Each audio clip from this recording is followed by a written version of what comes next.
2021년 우리 사회의 가장 큰 걱정거리는 무엇일까? 역시 많은 시민들이 코로나19를 첫 번째로 뽑았습니다. 올해는 좀 나아질까? 백신은 충분히 확보됐을까? 그래서 대체 마스크는 언제쯤 벗을 수 있을까? 궁금한 게 참 많습니다. 코로나19 얘기부터 시작해보겠습니다. 김호란 교수님 모셨습니다. 아유, 교수님 안녕하세요. 반갑습니다. 예, 반갑습니다. 앉으시면 됩니다. 교수님 나와주셔서 감사합니다. 예, 감사합니다. 지금 진행되고 있는 3차 대유행 언제쯤 끝날까요?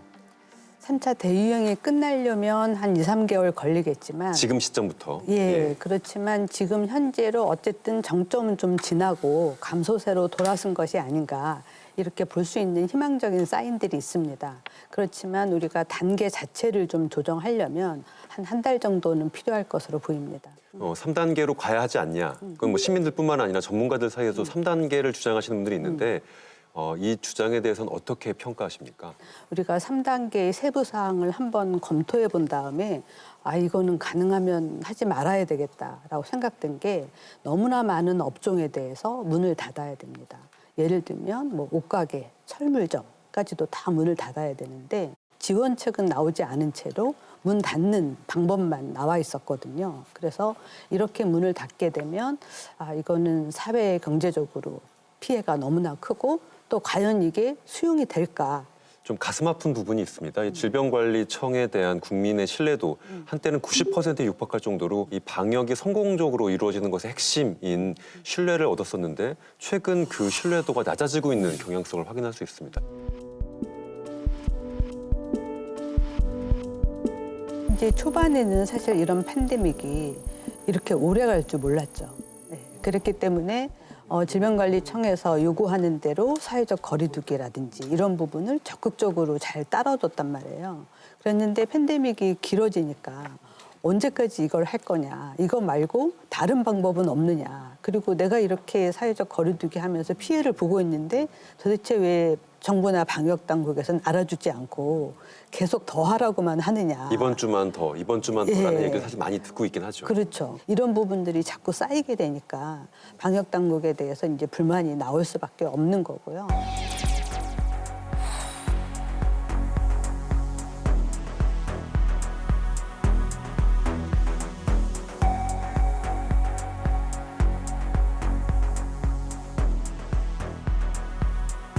아마 작년은 방역 국면이었다면 올해는 백신 국면이다라는 평가도 있는데 먼저 시작은 이 백신 확보가 얼마나 되어 있는지 아직까지도 많은 언론에서 아니면 많은 정치인들이 백신 확보가 늦었다라는 평가하고 있는데 미국을 비롯한 세계 유수의 나라들이 이미 백신 접종을 개시했고 우리만 언제까지 그림의 떡 보듯이 보고만 있어야 하는지 백신 확보에 대해 총력을 다하지 못했다고 대국민 사과부터 하는 것이 우선이라고 생각하는데 질본청장 해임 건의안 제출하시오. 그 부분은 사실 좀 앞으로 돌아가서 봐야 되는데요. 가장 빠르게 개발했던 화이자나 모더나에서 mRNA 방식으로 백신을 개발해서 한 7월 정도에 임상 3상 시험이 들어갔는데 그때만 하더라도 미국에서 파우치 박사가 잘하면 내년 4월쯤에는 백신을 맞을 수도 있다. 이렇게 얘기했어요. 물론 트럼프 대통령이 계속해서 군사작전하듯 예, 빠르게 해서 대선 전에 맞을 수 있게 하겠다라고 큰 소리를 쳤지만 And we're developing a vaccine in record time. It will be ready before the end of the year and maybe much sooner than that.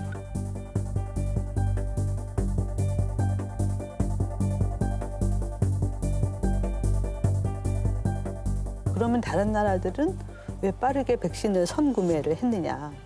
환자가 폭증하고 있는 상황에서 뭔가 할 수 있는 방법은 백신을 빨리 확보를 해서 사람들한테 희망을 주는 그런 방법이 필요했었어요. 미국이나 캐나다나 영국이나 다 마찬가지죠. 그리고 자국에서 백신을 개발하는 나라들은 그런 희망과 함께 굉장히 많은 돈을 투자해서 개발을 이제 촉구를 한 거죠. 예를 들어서 1억 불을 투자를 했는데 성공하면 얼마어치를 우리한테 물건을 달라라고 하는 거예요. 그렇지만 성공하면. 예. 그런데 만약에 실패했다. 그러면 그 돈은 없는 걸로 치겠다. 이렇게 한 거거든요. 백신 회사 이름을 이렇게 많은 사람들이 알게 됐던 때가 있었나 싶습니다. 그렇죠. 우리나라는 아스트라제네카 백신을 가장 먼저 들여오겠고요. 또 대통령이 모더나사에 직접 전화를 해서 백신 관련 논의를 하는 것들이 많이 보도가 됐습니다. 이 백신 제약사를 선택하는 기준 같은 게 있었을까요? 일단 아스트라제네카가 임상시험을 가장 먼저 시작했고 또 하나는 SK바이오사이언스가 생산을 한다고 하니까 한국에서 훨씬 더 쉽게 구할 수 있겠구나 하는 거였고 아스트라제네카는 옥스퍼드 연구소하고 같이 백신을 개발했는데 백신으로 어떤 이익을 얻지는 않겠다. 백신은 공공재다. 그렇게 공식적으로 이야기하면서 이제 전 세계에 많은 생산 시설을 이제 확보를 한 거예요. 그래서 많은 양을 생산해서 이 코로나19로부터 극복하는데 기여하겠다. 그래서 백신 가격도 굉장히 싸게 책정을 한 거죠. 지금 한 번 맞을 거에 한 이제 $4 정도니까 굉장히 싼 거고 접종이 시작된 화이자나 모더나는 mRNA 방식이라는 건데 이거는 유전자를 그대로 쓰는 거다 보니까 아주 초저온이 필요한 거예요. 영하 70도 정도 되는 데다가 유전자를 넣어서 보관하는 거거든요. 그래서 그 방법을 써야 되니까 접종이나 유통에 들어가는 시설이나 비용도 굉장히 무시 못할 정도로 크고 또 우리가 안 써봤던 방식이니까 새로 만들어야 돼요. 그 유통 시스템 전체를. 혹시라도 그 온도 관리가 좀 안 되면 이 백신의 효과가 떨어질 거 아니에요. 그래서 어려운 점이 여러 가지로 많이 있었죠. 이렇게 백신 회사에 대한 얘기가 많이 나오면서 백신 자체가 좀 정치화되는 논의도 있습니다. 뭐 교수님 아마 들으시면 웃으실 수도 있겠지만 아스트라제네카는 뭐 진보 백신, 모더나, 화이자는 뭐 보수 백신이라고 얘기해서 이런 논의들이 진행되고 있는데 백신에 무슨 이유로 진보와 보수를 붙이는지 모르겠는데요. 백신은 백신입니다. 그리고 이제 백신을 접종하기 시작하게 되면 그런 이야기는 오히려 불식되지 않을까 싶어요. 화이자나 모더나는 그냥 보통 의원에서 맞추기가 좀 어렵거든요. 특히 화이자는 이제 냉동에서 꺼낸 다음에 빠르게 써야 되기 때문에 특별한 이제 센터에서 맞아야 되니까 아무래도 뭐 의료진이라든지 특별한 직군을 대상으로 접종하기가 쉬울 것 같고 이제 노인들 대상으로 예방 접종을 하는 거는 이제 의원에서 예방 접종을 할 수 있는 이제 아스트라제네카나 이렇게 사용을 해야 될 것 같거든요. 그래서 백신은 정말로 유통하는데 편리한 점, 그다음에 언제 들어오냐에 따라서 대상 이제 접종 우선순위가 바뀌는 거지. 본인이 선택해서 나는 이거 맞을래, 나는 이거 맞을래 해서 선택하기는 초반에는 좀 어렵지 않을까 싶어요. 우리가 지금 목표로 하고 있는 거는 인구의 20%인 1,000만 명, 65세 이상 인구 830만 명하고 의료진 100만 명에서 한 1,000만 명 정도를 빠르게 접종하는 거거든요. 전반기에 1,000만 명 예방접종을 끝낸다는 거는 이제 요양병원이나 요양원에서의 집단 감염이라든지 뭐 중환자실에서 뭐 많은 환자가 사망한다든지 이런 문제는 이제 없어질 수 있을 거기 때문에 조금 코로나가 발생한다고 하더라도 지금보다는 훨씬 마음 편하게 이제 살 수가 있게 되는 거죠.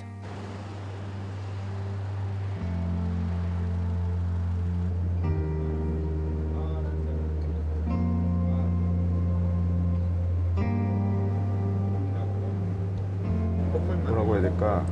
현실 감각이 좀 떨어져요.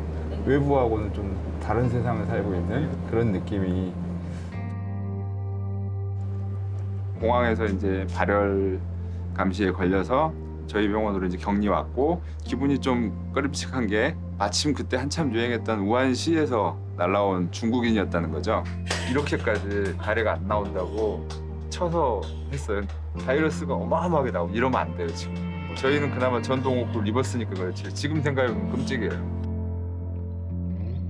사실 초기에는 공공병원에 근무하면서 우리가 이거를 전담해서 하는 거에 대해서 너무 당연하고 사명이라고 생각을 했는데 여전히 얼마 되지도 않는 공공병원에 올인을 하라고 하니 왜 우리만 이라는 생각이 좀 듭니다. 사실 말하면 겨우 중환자실 병상 잠깐 늘리고 민간에서 빌려다 쓰고 병상은 만들었는데 사람 없다니까 긴급으로 의료진 파견하고 이제 이거는 초기에는 뭐 한두 달은 그렇게 하는 게 이해가 가지만 올 연말에도 계속 그런 행태가 반복되고 있다면 그거는 분명히 뭔가 시스템이 잘못되고 우리가 미래를 잘못 대비하고 있다. 1년을 버텨온 의료 체계의 부담이 점점 더 가중되고 있습니다. 병상 부족, 의료진들의 피로도, 또 의료진 자체에 대한 부족이 되고 있습니다. 2021년엔 어떤 걸 가장 걱정하십니까? 우리나라가 전체적으로 병상이 전 세계적으로 굉장히 많은 나라에 속합니다. 문제는 공공의료 병상이 한 10% 정도밖에 안 되고 공공의료가 가지고 있는 병상의 수준이 중환자까지 이제 돌볼 수 있는 그런 수준이 아니다 보니까 예를 들어서 인공호흡기를 달고 에크모 치료를 해야 되고 이런 중환자가 돼버리면 공공의료원에서 볼 수가 없는 거예요. 그러다 보니까 공공의료가 다 감당을 못했고 결국에는 정부에서 행정명령을 내려서 상급종합병원이나 대학병원에게 허가받은 병상의 1% 중환자실을 이제 코로나19로 병상으로 내놔라 이렇게까지 하게 됐거든요. 근데 그건 결국에는 땜질식 처방이고요. 정부에서 5,000개의 병상을 공공의료에서 확보를 하겠다라고 계획을 내놨는데 예. 그걸 좀 더 빠르게 진행할 필요가 있고요. 그다음에 그 수준을 중환자까지 볼 수 있는 수준으로 좀 높이는 거가 필요할 것 같습니다. 이 질문을 안 드릴 수가 없습니다. 2021년 우리 언제쯤 마스크를 벗을 수 있을까요? 마스크는 이제 상수처럼 써야 될 것 같은데요. 백신 접종 이후에도 예, 그렇습니까? 그렇습니다. 이해하셔야 될 게 우리가 무증상 감염이 돼서 다른 사람한테 전파할 수 있는 것까지 확실하게 막아주느냐, 그건 아직 모릅니다. 결국 마스크 계속 써야 한다. 그렇습니다. 하지만 일반 시민들의 피로도 고통도 계속 누적되고 있습니다. 팬데믹 상황에서 어느 부분이 취약한지, 어느 부분이 갈등의 요소가 되는지 우리가 많이 봐왔잖아요. 그런 부분들을 좀 더 협력의 방법으로 해결해 나갈 수 있는 그런 한 해가 됐으면 좋겠습니다. 양호 회장님이라는 분이 이현재 장관 친구분이시고 금감원장님 선배입니다. 원래는 펀드도 만들면 안 되고 지금 바로 영업 정지를 시켜야 되는데 금감원은 굉장히 우호적으로 도움을 받아가면서 해결 과정인데 라임 김봉현이 접대를 했고 이런